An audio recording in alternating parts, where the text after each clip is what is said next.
The Heat's young guys seem to be switching off big time nights. Caleb Martin had the big game against Milwaukee last week.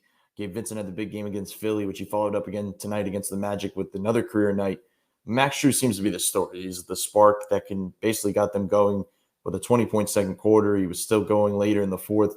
Uh, these guys that they have, it's going to be decision time for Eric Spoelstra later in the regular season into the playoffs. What is their rotation going to look like? Could one of these guys sneak in?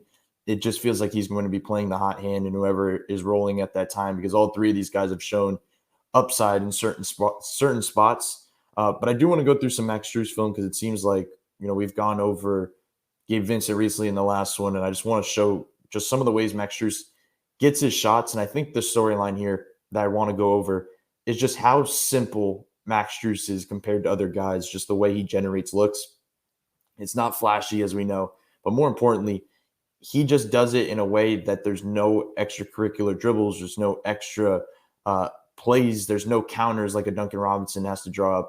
It's just simple. It's the same thing over and over. And as we're going to show here, he just adds, a layer or two as he goes. So as we're going to start on the first one of the things we see most with Max Strus, since he basically, we can look at Summer League as one, but he was on the ball more there. But since he came into this Heat system and got spot minutes, this has been his role right here. As I play this, he comes for a screen, he slips it, and he gets the ball right here and he shoots it. That has been his role since the beginning. He came right in, and he's a guy that can slip that screen, go across, and hit that either left or right wing, and he has a good look for three. Usually it's not a Gabe Vincent that has the ball in his hands. Usually it was a Jimmy Butler. Usually it was even a Bam Adebayo if he was dribbling down in transition. Like, there was a lot more attention in that way, but obviously with the way Gabe's been playing, he has as much as attention as anybody. So that's just an interesting way, that kind of a base way he goes around it. As I go to the next one, we're going to see something similar. As I go back a little bit, we're going to see something really similar. He goes, except this time around, after he just hit one at the end of the first, this is the first play of the second quarter. The defender's not buying it. They're not going to let Max Strus go back to back with that slip. What does Max Strus immediately do? He goes for the extra layer that I'm talking about. He has this safety blanket, which is everybody's safety blanket on this basketball court when he's on the floor, is PJ Tucker.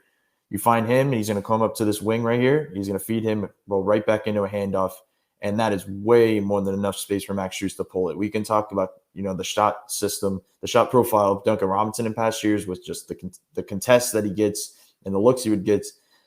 Max Strus does not care about a hand in his face. He does not care how many people are on him. He is going to shoot it the same exact way every single time. Same thing with Duncan Robinson. It's pretty similar, but it's just Max Strus just seems like he's not altered his form at all, his body at all. Like, it is just repetitive over and over, no matter who is thrown at him. As you see right here off the handoff, he fires over the top and he hits another one. It is just the same thing over and over again. Another one, we're going to see Max Strus come off the off-ball screen. And this is just another one of him being simple. He is not, his only counter is, maybe one dribble, but he has a slight pump fake, and it gets people a lot. Like, he can go and he throws a slight pump fake, as we see right here, and I'm going to go back a little bit. As he come around to the top of the key, just that short little fake. He doesn't bring it all the way up. It's just a quick little pull.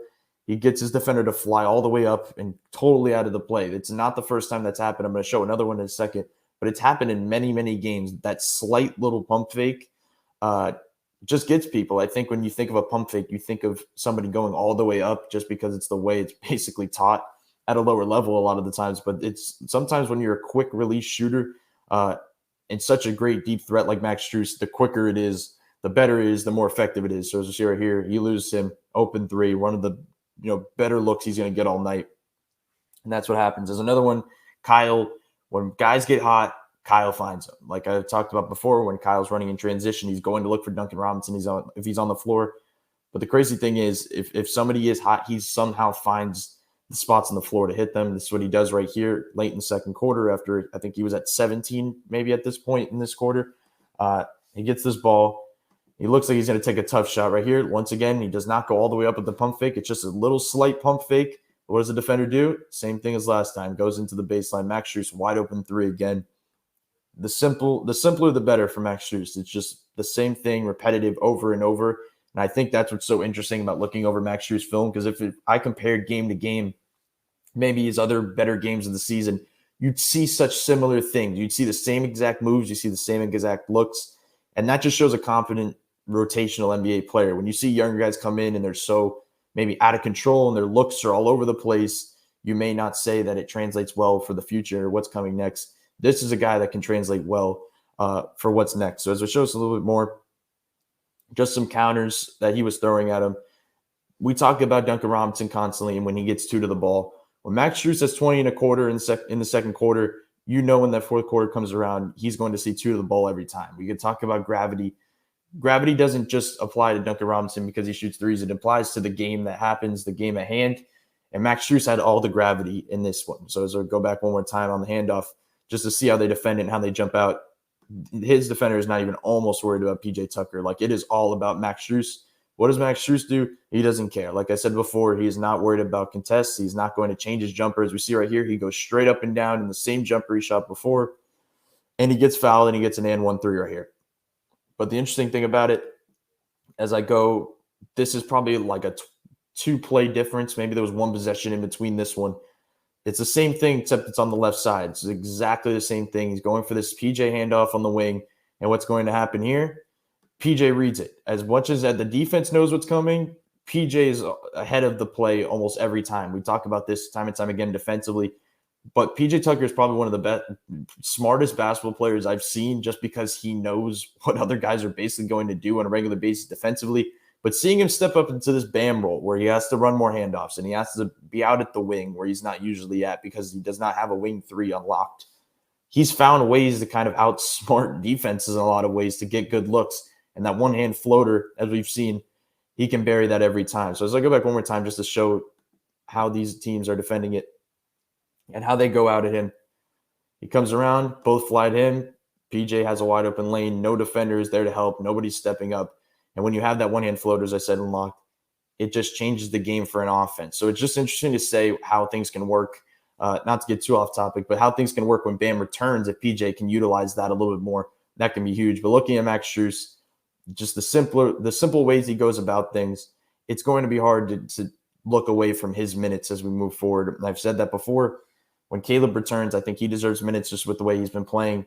But Max Strus just being, that bottled up spark that can just get you going at any time.